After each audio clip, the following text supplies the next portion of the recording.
నమస్తే వీధిని స్వాగతం లక్ష్యం సమాజ హితం నేను మీ సురేష్ దండు బులెటిన్ల ముఖ్యాంశాలు ఏడాది పాలనలో అన్ని వర్గాలకు ప్రభుత్వ సంక్షేమ ఫలాలు అందాయి జగనన్న వసతి దీవెన గ్రామీణ విద్యార్థులకు ప్రయోజనం కలిగించిందన్న మంత్రి అవంతి దేవాదాయ భూములను రక్షించాల్సిన బాధ్యత ప్రభుత్వంపై ఉంది టీటీడీ భూముల విక్రయాలు సరికాదన్న ఎమ్మెల్యే గంట శ్రీనివాస్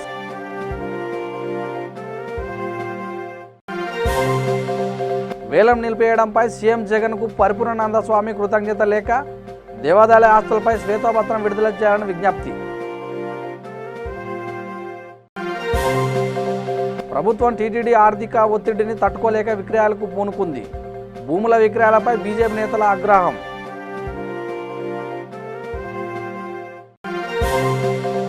నియంత్రిత పంటల సాగు కాదు ప్రాధాన్యత పంటల సాగు నూతన వ్యవసాయ పద్ధతిపై మంత్రి హరీష్ రావు అవగాహన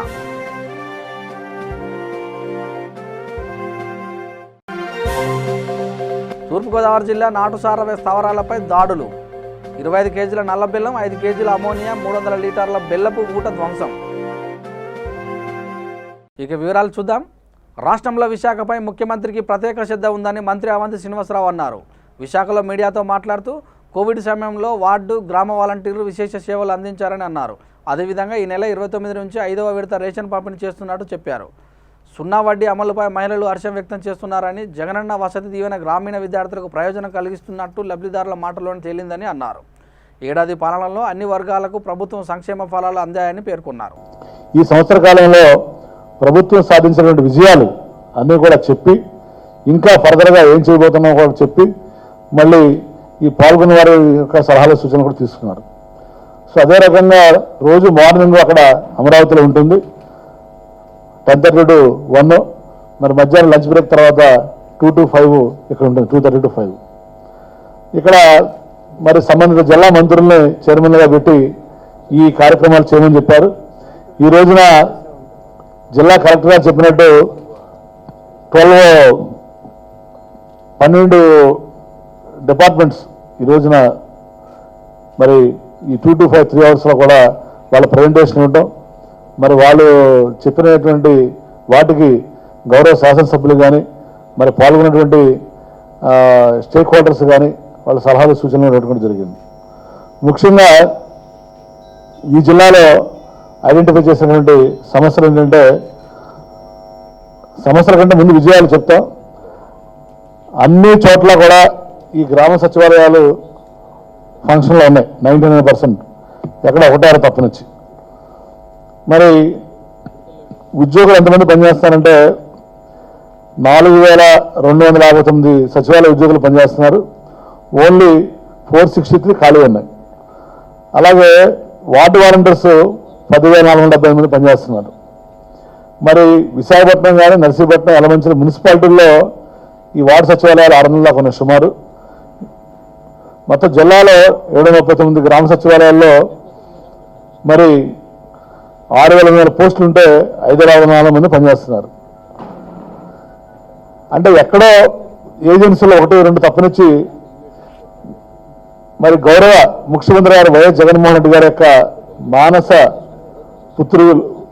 పుత్రికలైనటువంటి ఈ వార్డు వాలంటీర్స్ వ్యవస్థ కానీ సచివాలయ వ్యవస్థ కానీ చాలా దిగ్విజయంగా విశాఖ జిల్లాలో పనిచేస్తుందని చెప్పడానికి మేము గర్వపడుతున్నాం దేవాదాయ భూములను పరిరక్షించాల్సిన బాధ్యత ప్రభుత్వంపై ఉందని మాజీ మంత్రి టీడీపీ ఎమ్మెల్యే గంట శ్రీనివాసరావు అన్నారు టీటీడీ భూముల విషయంలో ప్రభుత్వం తీసుకున్న నిర్ణయాన్ని స్వాగతించిన ఆయన దేవుళ్లకు చెందిన భూముల విక్రయించాలనే నిర్ణయం సరైనది కాదని అభిప్రాయపడ్డారు విశాఖలో చంద్రబాబు పర్యటన రద్దుపై స్పందించిన ఆయన అవకాశం వచ్చినప్పుడు ఖచ్చితంగా విశాఖలో టీడీపీ అధినేత చంద్రబాబు పర్యటిస్తారని అన్నారు ఘటన జరిగిన సమయంలో విశాఖలో పర్యటించేందుకు ప్రయత్నించారని అన్నారు పార్టీ అధిష్టానం 2 రోజుల పాటు మహానాడు కార్యక్రమాన్ని నిర్వహిస్తున్నట్టు చెప్పారు పైగా ప్రపంచం మొత్తం కూడా ఏదైతే ఒక పాజ్లోకి తీసుకెళ్ళిందో కరోనా అటువంటి కరోనా వైరస్ మన ఆంధ్రప్రదేశ్లో కూడా చాలా ప్రభావం చూపించింది ముఖ్యంగా సామాన్య ప్రజలు ఎవరైతే బడుగు బలహీన వర్గాలు అలాగే కూలీలు ఇటువంటి చిన్న చిన్న వ్యక్తులు ఉన్నారో వాళ్ళందరి యొక్క జీవనం పైన కూడా చాలా ఎఫెక్ట్ ఇచ్చింది కరోనా ఒక పక్క పనులు లేక మరో పక్క ఎటువంటి ఆదాయం లేక అనేక ఇబ్బందులు పడుతున్న నేపథ్యంలో మరి తెలుగుదేశం పార్టీ దాన్ని ఒక ఛాలెంజ్గా తీసుకొని ఏ ఒక్క సామాన్య ప్రజానాయకం కూడా ఇబ్బంది పడకూడదు, ఎక్కడికక్కడ వాళ్ళకి అండగా ఉండాలి, వాళ్ళకి కావాల్సిన నిత్యావసర వస్తువులు ప్రత్యేకించి కూరగాయలు, బియ్యం ఇటువంటివన్నీ కూడా పంపిణీ చేయాలని ఒక కార్యక్రమం చేపట్టడం. అందులో భాగంగా గత కొద్ది రోజులుగా ప్రతి వార్డులో కూడా పార్టీ నాయకులు పెద్దలందరూ కూడా ఈ కార్యక్రమం పెద్ద ఎత్తున చేస్తూ ఉన్నారు. ఈరోజు ప్రత్యేకించి సోదరులు జగదీష్కి మనస్ఫూర్తిగా అభినందన తెలియజేయాలి. చాలా పెద్ద ఎత్తున మరి ఇక్కడ ఈ కార్యక్రమం ఒక పక్క బియ్యం కానీ, ఒక పక్క కూరగాయలు కానీ, అలాగే కావాల్సిన పప్పు ధాన్యాలు కానీ, దాంతోపాటు గుడ్లు ఇవన్నీ కూడా పెద్ద ఎత్తున పంపిణీ చేయడం జరిగింది. దానికి జగదీష్కి అలాగే వాళ్ళ సత్యమణి కూడా మనస్ఫూర్తిగా అభినందన తెలియజేసుకుంటూ మరి ఇందులో పాల్గొన్న ప్రతి ఒక్కరు కూడా పేరు పేరున ధన్యవాదాలు. ఓకే చేయని మేము కొత్త కాదు కదా ఇది, ఇవన్నీ కామెంట్లు గత కొద్ది రోజుల్లో జరుగుతూ ఉన్నాయి.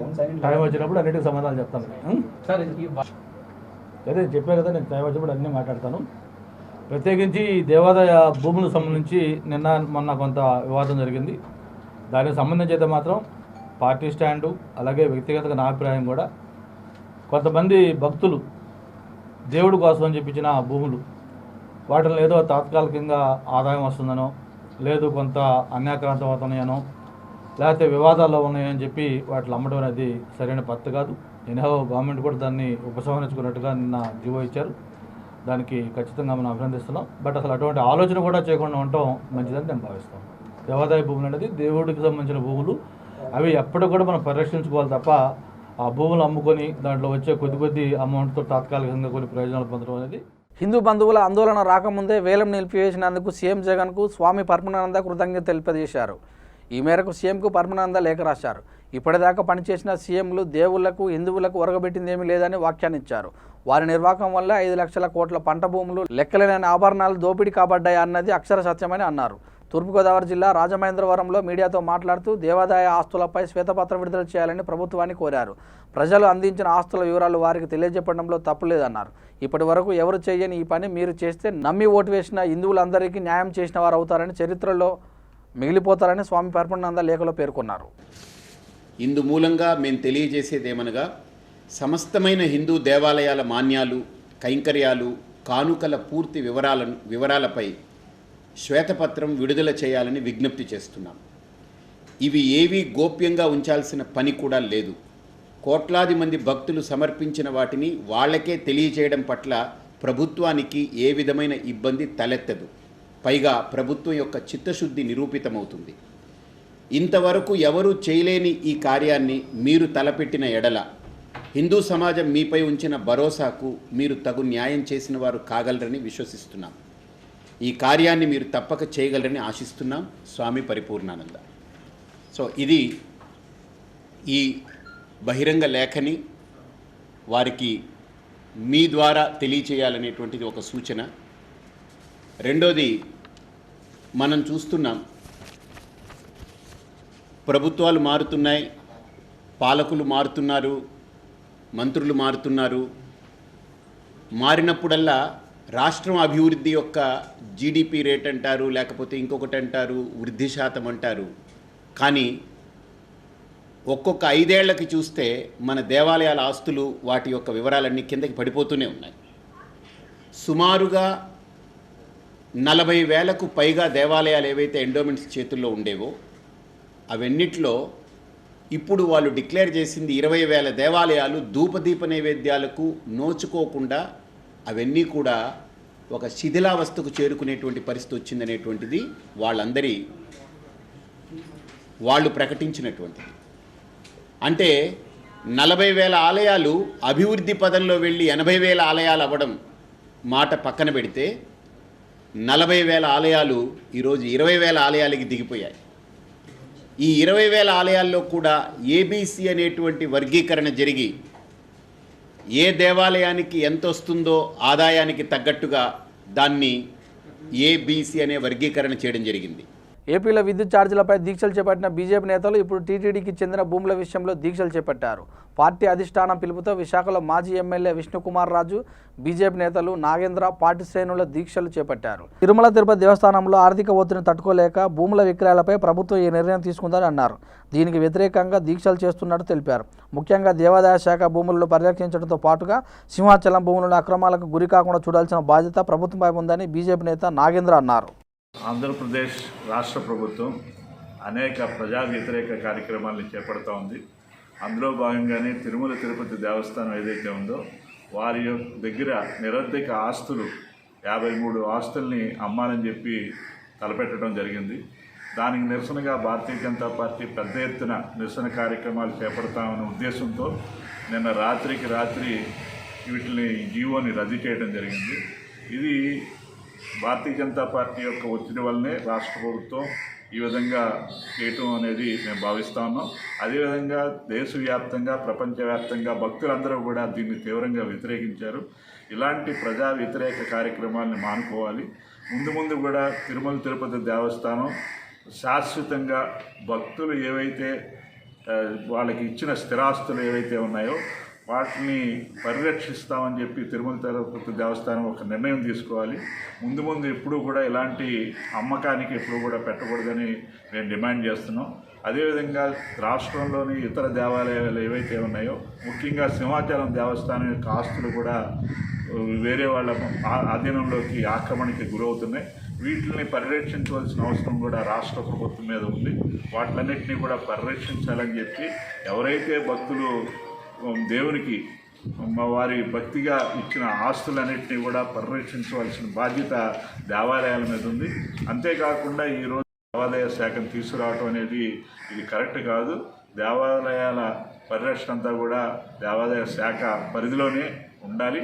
అంతేకాకుండా ఏవైనా ఆస్తులు వాళ్ళు పరిరక్షించుకోలేమని అనుకుంటే సంబంధిత పంచాయతీ కానీ లేకపోతే ఎన్జిఓలకు కానీ హిందూ ధార్మిక సంస్థలకు కానీ ఇచ్చినట్లయితే అక్కడ ఆస్తుల్లో దేవాలయాలు కానీ లేకపోతే స్కూళ్ళు కానీ హాస్పిటల్ కానీ ప్రజలకు ఉపయోగపడే కార్యక్రమాలను చేపట్టవచ్చు. ఆస్తులన్నీ కూడా ఆ దేవాలయాలు అదేవిధంగా తిరుమల తిరుపతి దేవస్థానం యొక్క పరిధిలోనే ఉంచుకొని ఉన్నట్టయితే ఇవన్నీ కూడా ప్రజలకి ఉపయోగపడతాయని చెప్పి మేము భావిస్తూ ఉన్నాం. సిద్దిపేట జిల్లా గజ్వేల్ మండలం ధారత్పల్లి గ్రామంలో అంబేద్కర్ విగ్రహానికి మంత్రి హరీష్ రావు ఆవిష్కరించారు. అనంతరం నియంత్రిత పంటల సాగు అవగాహన కార్యక్రమంలో పాల్గొని నూతన వ్యవసాయ పద్ధతిపై వివరించారు. ఈ నెల 29వ తేదీన కొండపోచమ్మ సాగర్ను సీఎం కేసీఆర్ ప్రారంభించనున్నారని వెల్లడించారు. నియంత్రిత పంటల సాగు కాదని ప్రాధాన్యత పంటల సాగు అని రైతులకు వివరించారని అధికారులను ఆదేశించారు. మన కేసీఆర్ గారి చేతుల మీదుగా 29వ తేదీ 11:30కు స్టార్ట్ అవుతున్నాయి. ఆ నీళ్ళు వచ్చినాయంటే ఫస్ట్ వచ్చి పడేది మన చెరువుల పులిచెర్ల కుంటనే నిండుతుంది. పులిచెర్ల కుంట ఫుల్ అవుతుంది. ఇక ఇప్పుడు ఆ కుంట నిండంగా చూడలే, రేపు ఎండంగా చూడదు. ఇక మీరు ఇక ఎప్పుడు నిండే ఉంటుంది. నెత్తి మీద కుండ లెక్క ఉన్నది కొండపోచమ్మ మనకి. ఇక అది పులిచెర్ల కుంట నిండే ఉంటుంది. ఇక ఎండేది ఉండదు. ఇక ఆ పులిచెర్ల కుంట నిండినాక మన బాయిలు మన బోర్లు ఫుల్ వస్తాయి. ఇక నీ బోరు ఎండది, నీ బాయి దంగది. దంగేదే లేదు ఇక నీ బాయి. ఇక నువ్వు ఎంత నీ దమ్మున్నంత బుద్ధున్నంత పటవండి. ఇక 2 పంటలు తీస్తావా 3 పంటలు తీస్తావా ఇక నీ ఇష్టం. కరెంటు ఫ్రీ, బోరు నిండా బావి నిండా నీళ్లు, విత్తనం అయితే తయారు. మరి ఇక మంచిగా పండించుకోవచ్చు కదా. అయితే ఈ కంది 6 నెలల సాగు ఉంటుంది. ఇది మంచి విత్తనం 18 నుంచి 20 క్వింటాలు వస్తుంది. కొలంబో వెరైటీ కంది మీరు పెట్టుకుంటామంటే విత్తనం వచ్చింది, ఇప్పుడు రెడీ ఉన్నది, ఇస్తాం ఇవాళ. ఇది 18 నుంచి 20 క్వింటాలు వస్తుంది. పండిన పంట అంతా ప్రభుత్వమే కొంటది. 5,800 రూపాయల కాడికి కొంటాం. 20 క్వింటాల కంది పండితే 5,800 కాడికి ఎంత వస్తుంది? 1,16,000 రూపాయలు వస్తుంది.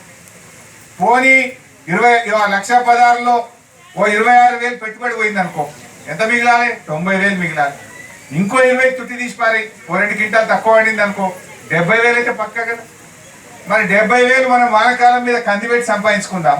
మళ్ళా దియంగానే యాసంగి కావాలంటే పక్క పెట్టుకో ఇంకొక పంటది. సో అట్లా మనం రైతుకు లాభమయ్యే పంట రావాలి. కేసీఆర్ ఆలోచన ఏంది? కరెంటు మంచిగా ఇచ్చినాం, కాళేశ్వరం నీళ్లు ఇచ్చినాం, చెరువులు బాగా చేసినాం, రుణమాఫీ చేసినాం, రైతు బంధు చేసినాం. తూర్పుగోదావరి జిల్లా కొత్తపేటలో నాటుసారా స్థావరాలపై పోలీసులు దాడులు చేశారు. గుట్టుచప్పుడు కాకుండా సాగుతున్న సారా తయారీపై సమాచారం అందుకున్న పోలీసులు 25 కేజీల నల్లబెల్లం 5 కేజీల అమోనియాతో పాటు 300 లీటర్ల బెల్లపు ఊటను ధ్వంసం చేశారు. నిందితుడు హరిబాబు అనే వ్యక్తిని అదుపులోకి తీసుకున్న పోలీసులు దీనిపై కేసు నమోదు చేసి దర్యాప్తు చేస్తున్నారు.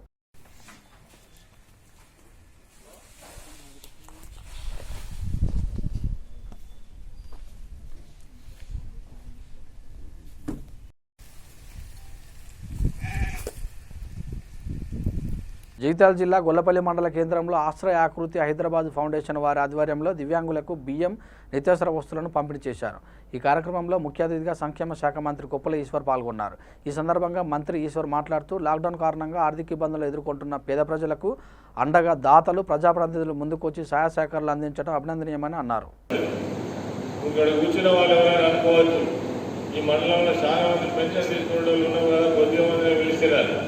కొద్దిగా మంది ఎవరంటే బాగా ఇబ్బందులలో ఉన్నవాళ్ళు, తప్పకుండా సాయం చేస్తే బాగుంటుందనే ఉద్దేశంతో వాళ్ళను అధికారులే గుర్తించి ఒక 80 మందిని మాత్రమే ఇక్కడికి పిలవడం జరిగింది. ఈ విషయం కూడా మీరు చెప్పాల్సిన అవసరం ఉంది. ఎందుకంటే మన ప్రభుత్వం వచ్చిన తర్వాత దివ్యాంగులను చాలా గొప్పగా పట్టించుకున్నటువంటి ప్రభుత్వం మన కేసీఆర్ గారి ప్రభుత్వం, మన ముఖ్యమంత్రి గారు.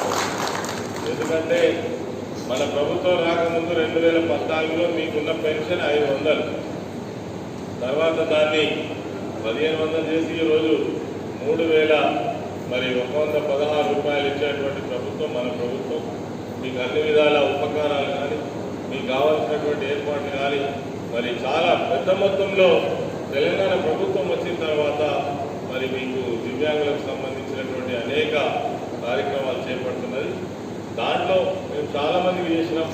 మరి డిపార్ట్మెంట్ కూడా నాకే ఉన్నది కాబట్టి మా దివ్యాంగులకు ఏదైనా సహకారం చేస్తే బాగుంటుందని కాబట్టి ఒక చిన్న ఆలోచనతోటి ఈరోజు మనం ఇది లాస్ట్ మండలం, అన్ని మండలాల్లో ఇవ్వడం జరిగింది.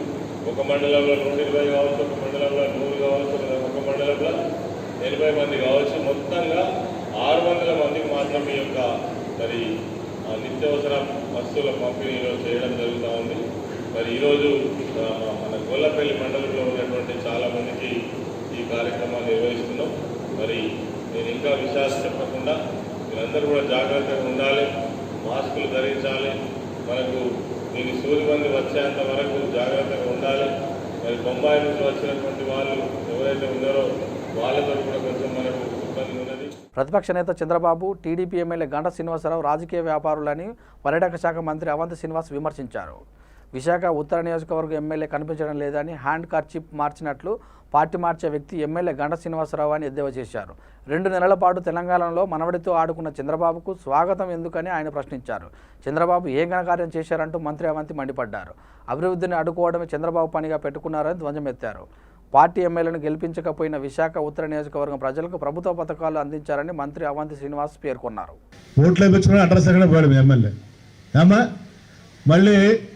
ఎప్పుడు వైఎస్ఆర్సీపీలో జాయిన్ అవుదామని చూస్తున్నాడు మీ ఎమ్మెల్యే. ఆయన ఏంటి నియోజకవర్గాన్ని ప్రజల్ని మార్చడం, ఏదో మన హ్యాండ్ ఖర్చు మార్చేంత ఈజీగా మార్చేస్తుంటాడు మీ ఎమ్మెల్యే. మన రోజు హ్యాండ్ ఖర్చు మార్చేస్తాం కదా. మరి గుర్తుపెట్టుకోండి, మీరు ఎలక్షన్లప్పుడు ఓట్ల కోసం వచ్చే నాయకులు ఎవరో, ఎలక్షన్ ఉన్నా లేకపోయినా ప్రజల కోసం పనిచేసే నాయకులు ఎవరో.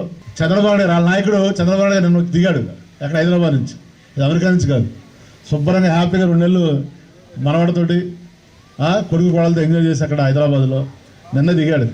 ఇది మళ్ళీ ఆయనకి ఏదో పెద్ద భారీ ఎత్తున స్వాగతం, ఆయన ఏదో హైదరాబాద్లో ఏదో ఘనకార్యం సాధించినట్టు. ఇక్కడ మన నియోజకవర్గ సమన్వయకర్తలు కానీ, ఎమ్మెల్యేలు కానీ, మంత్రులు కానీ అందరం కూడా రేయింబగల్లో ఈ కరోనా సమయంలో కూడా ప్రజలకు సేవలు అందిస్తుంటే వాళ్ళ మీదేమో కేసులు వేయించుతున్నారు ఎమ్మెల్యేల మీద. సో చంద్రబాబు నాయుడు గారు కానీ, మీ ఎమ్మెల్యే కానీ వీళ్ళంతా ఏంటంటే వీళ్ళకి రాజకీయ వ్యాపారం. వాళ్ళు ఎప్పుడు కూడా ప్రజలంటే ఓటు బ్యాంక్, ఆ ఓట్ల సమయంలో రావాలి, ఏదో హామీలు ఇవ్వాలి, ఏదో మోసం చేయాలి, వేసుకుని వెళ్ళిపోవాలంతే. మరి జగన్మోహన్ రెడ్డి అలా కాదమ్మా. ఆయన సుదీర్ఘ పాదయాత్రలో 3608 కిలోమీటర్ల పాదయాత్ర చేశాడు. ఆయన చేసి అన్ని వర్గాల ప్రజల్ని కలుసుకున్నాడు. మరి అన్ని ప్రాంతాలు కూడా తిరిగాడు. ఆయన అందరి కష్ట నష్టాలను స్వయంగా చూసి మరి ఆయనే ఈ నవరత్నాల పథకం పెట్టాడు. అలాగే అన్ని ప్రాంతాలు కూడా అభివృద్ధి చెందాలని కోరుకున్న నాయకుడు వైఎస్ జగన్మోహన్ రెడ్డి గారు. అందుకే మరి విశాఖపట్నానికి కూడా మరి ఎగ్జిక్యూటివ్ క్యాపిటల్గా అనౌన్స్ చేశారు. అది కూడా త్వరలోనే వస్తుంది. ఇలా రేపొద్దున విశాఖపట్నానికి మెట్రో రైలు రావాలన్నా, భోగాపురం ఇంటర్నేషనల్ ఎయిర్పోర్ట్ రావాలన్నా, ఎగ్జిక్యూటివ్ క్యాపిటల్ రావాలన్నా అవన్నీ కూడా ఒక్క వైఎస్ఆర్సీపీ పార్టీతోటి ముఖ్యమంత్రి జగన్మోహన్ గారితో సాధ్యమవుతారు. ఈ సందర్భంగా మీ అందరూ కూడా తెలియజేస్తున్నాం. ఫిర్యాదుగూడ మున్సిపల్ కార్పొరేషన్ పరిధిలోని 8వ డివిజన్లో కార్పొరేటర్ లేతాకుల మాధవి రఘుపతి రెడ్డి ఆధ్వర్యంలో 300 మందికి భోజనం, వాటర్, బటర్ మిల్క్ ప్యాకెట్లు పంపిణీ చేశారు. ఈ కార్యక్రమంలో ముఖ్య అతిథిగా మున్సిపల్ కమిషనర్ శ్రీనివాస్ హాజరయ్యారు. ఈ సందర్భంగా కమిషనర్ మాట్లాడుతూ పేద ప్రజల కోసం డివిజన్ కార్పొరేటర్ మాధవి రఘుపతి రెడ్డి అహర్నిశలు పాటుపడుతున్నారని ప్రశంసించారు. టీఆర్ఎస్ పార్టీ కంటోన్మెంట్ 7వ వార్డు మహిళా ప్రెసిడెంట్ ఎన్ సరిత శాస్త్రినగర్లో తన సొంత నిధులతో నిత్యావసర సరుకులు, బియ్యం పంపిణీ చేశారు. ఈ కార్యక్రమంలో టీఆర్ఎస్ పార్టీ నాయకులు కెవిన్, శ్రవణ్, అందోని, మహేశ్వరి పాల్గొన్నారు.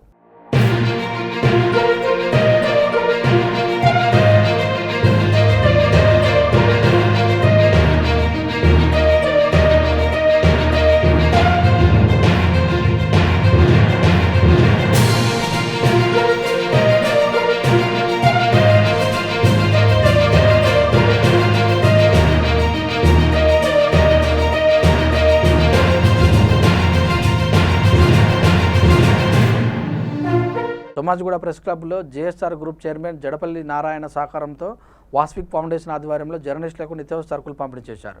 ఈ కార్యక్రమంలో Vasvik foundation chairman Nidigonda Naresh Kumar, vice chairman Sukala Bhaskar Reddy, general secretary Thammadi Mahesh తదితరులు పాల్గొన్నారు. సోమాజిగూడ ప్రెస్ క్లబ్లో ఉన్నటువంటి వీడియో జర్నలిస్టులు మా కంపెనీ వాళ్ళకి నిత్యావసర సరుకులు పంపిణీ చేస్తున్నాం.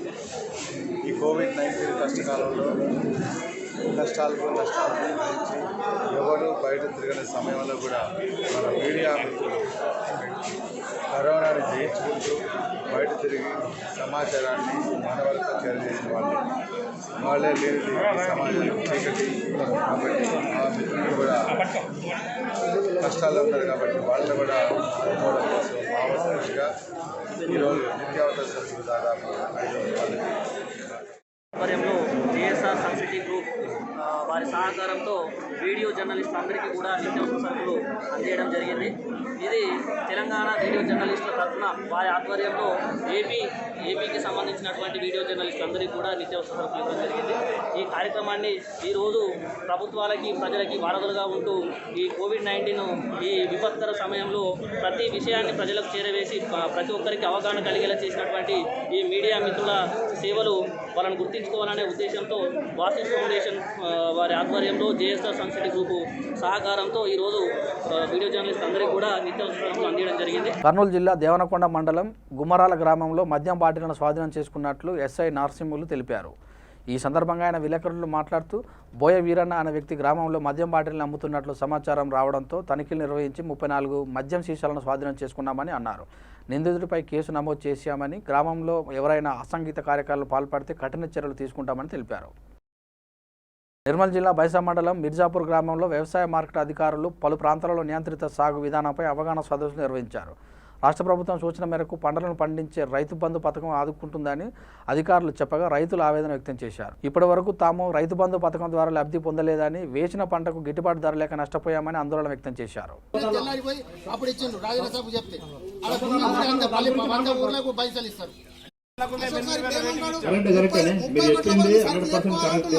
ఈ పరిస్థితి ఏంటంటే మనం కూడా అర్థం చేసుకోవాలా, కొంత రైతులు కూడా కొంచెం భారం పడుతున్నది, దీన్ని అర్థం చేసుకోండి.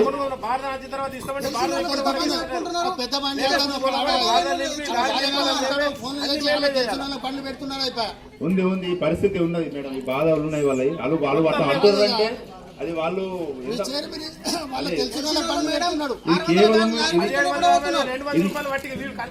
ఇది ఎప్పుడు లేని పరిస్థితి ఇప్పుడు వచ్చింది. కాస్త రైతులు అర్థం చేసుకొని మున్ముందు ఈ పరిస్థితులు అనేవి ఉండయి. మేము దీంట్లో మనకు ఈ బైసా డివిజన్లో వానాకాలంలో మొక్కజొన్న అనేది చాలా వరకు లేదు. కాకపోతే మేము అంటే మొక్కజొన్న పంట గురించి మాకు ప్రాబ్లం లేదు, కానీ మాకు సోయాబీన్లో మాత్రం సీడ్ డిమాండ్ ఈ సీజన్ మాత్రం విత్తనోత్పత్తిలో ప్రాబ్లం వచ్చింది. కాబట్టి మాకు కొంచెం సీడ్ డిమాండ్ అనేది కొంచెం సప్లై చేయడంలో కొంచెం డిలే అవుతుంది అని చెప్పడం జరిగింది. రైతు బంధు ప్రాబ్లమ్స్ అయితే ఏం లేవు, పెద్ద రైతులకు మాత్రం కొంచెం రావడానికి డిలే అవుతుందని చెప్పేసి రైతులకు ప్రాబ్లమ్స్ తెలవడం జరిగింది. దాన్ని మేము ఎలాంటి ప్రాబ్లమ్స్ ఉన్నాయని చెప్పేసి మేము వాళ్ళకు ఆపుతున్నట్టు ఒకటి అట్లాంటిది ఏం లేదండి. మాకు ఏంటంటే కరోనా ప్రాబ్లం ఒకటి లాక్డౌన్స్ అని చెప్పేసి పశ్చిమ బెంగాల్ నుండి అక్కడ రావడంలో కరోనా ప్రాబ్లం రావడం జరిగింది. మళ్ళీ లేబర్ కూడా కొంచెం వేరే స్టేట్స్ నుండి రావడం జరిగింది. ఈ రోజు మాత్రం నాకు తెలిసినంత సమాచారంలో లేబర్ కూడా రావడం ఈ రోజు 2 వెహికల్స్ లో రావడం జరిగింది. దీన్ని ఆగిపోయింది కాబట్టి 31st వరకు దీన్ని పెంచడం జరిగింది. ఈ లోపల మేము అందరి ప్రజలకు మాత్రం తీసుకోవడం జరుగుతుంది. పాటించినామండి. అందరం మాస్కులు మళ్ళీ దూరంగా ఉండడం జరిగింది. అందరికీ మాస్క్ శానిటైజర్ కూడా సప్లై చేయడం జరుగుతుంది. అంటే ముందు మాస్క్ దూరంగా ఉన్నారు. అట్లాంటివి ఏం జరగాలి కానీ మాకు వీడియోస్ ఉన్నాయి, దానికి మీరేమంటారు?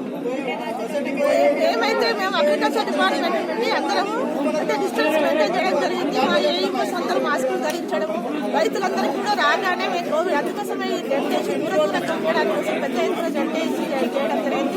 చైర్స్ అన్ని కూడా దూరంగా కూడా పెట్టడం జరిగింది. రంగారెడ్డి జిల్లా అమనగల్లో జాతీయ బీసీ కమిషన్ సభ్యులు తల్లోజు ఆచార్య చేతుల మీదుగా మున్సిపాలిటీ చైర్మన్ రాంపాల్ నాయక్ కూరగాయలు, నిత్యావసర సరుకులు, చెత్తబుట్టలు పంపిణీ చేశారు. ఈ కార్యక్రమంలో municipality vice chairman Durgaiah, BJP Rangareddy జిల్లా కార్యదర్శి గోరెట్టి నరసింహ, కౌన్సిలర్లు లక్ష్మణ్ తదితరులు పాల్గొన్నారు. మనకు ఒక అవకాశము ఈ మున్సిపాలిటీ అయినందుకు పనికి ఆర పథకం మనకు లేదు. చాలా ఊర్లలో ఇవాళ ఈ కరువు కాలంలో 1 గంట సేపు 2 గంటలు పోయి పనిచేసి వస్తే ఇవాళ నరేంద్ర మోడీ 237 రూపాయలు చేసిండు దాన్ని. ఇంతకుముందు 100 రూపాయలు ఉండే, ఇలా 230 రూపాయలు అయినాయి. ఇలా అందరు జాబ్ కార్డులు ఉండే, ఇలా టీఆర్ఎస్ వల్ల పుణ్యమా అని ఈ పనికి ఆర పథకం లేకుండా చేసేసారు. 3600 మంది కూలీలకు పని దొరకకుండా చేసిరు వాళ్ళు. మన ఆమన్గల్ల, నుచ్చుగుట్ట, సాగిబండ, జంగారెడ్డిపల్లి, ముర్తుదపల్లి, సంకటోన్పల్లి, మిఠాయిపల్లి, చంద్రానిపల్లి తండ, ఆమన్గల్లు 3600 మందికి మీలాంటి వాళ్ళు రోజు 200 గడవయి కట్టెలు కొట్టుకొని కూలీ చేసినట్టు ఎలా ఉపాధి లేకుండా చేసిరు. మాడలోళ్ళు రాకుండా చేసిరు, ఒక్క ఇల్లు రాకుండా చేసిరు మొత్తం. ఇలా మన మున్సిపాలిటీ కాదు, Kalwakurthy municipality, Amangal municipality, Devarakonda municipality, మన చుట్టుపక్కల ఉన్న ఊర్లు ఒక్క ఇల్లు కూడా ఇలా టీఆర్ఎస్ కేసీఆర్ మోసం చేసిండు. ఓట్లప్పుడేమో డబల్ బెడ్రూమ్లు ఇస్తాను డబ్బా కొట్టుకున్నాడు. ఆయన డబ్బా వలిగిపోయింది, ఇప్పుడు డబ్బా లేదేం లేదు. ఒక్క ఇల్లు రాలే 6 ఏళ్ళే, ఒక్క ఇల్లు. అంతకుముందు రామారావు ఇచ్చిండు, చంద్రబాబు నాయుడు ఇచ్చిండు, రాజశేఖర్ రెడ్డి ఇచ్చిండు. ఈయన బుద్ధిమంతుడు వచ్చినాక ఒక్క ఇల్లు లేదు. బులెటిన్ ముగించే ముందు ముఖ్యాంశాలు మరోసారి. ఏడాది పాలనలో అన్ని వర్గాలకు ప్రభుత్వ సంక్షేమ ఫలాలు అందాయి. జగనన్న వసతి దీవెన గ్రామీణ విద్యార్థులకు ప్రయోజనం కలిగించిందన్న మంత్రి అవంతి. దేవాదాయ భూములను రక్షించాల్సిన బాధ్యత ప్రభుత్వంపై ఉంది. టీటీడీ భూముల విక్రయాలు సరికాదన్న ఎమ్మెల్యే గంట శ్రీనివాస్.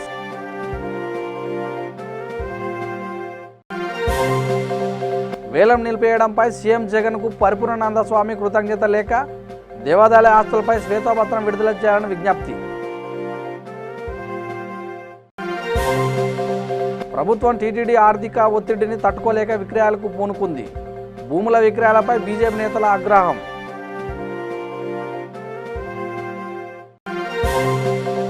నియంత్రిత పంటల సాగు కాదు, ప్రాధాన్యత పంటల సాగు, నూతన వ్యవసాయ పద్ధతిపై మంత్రి హరీష్ రావు అవగాహన.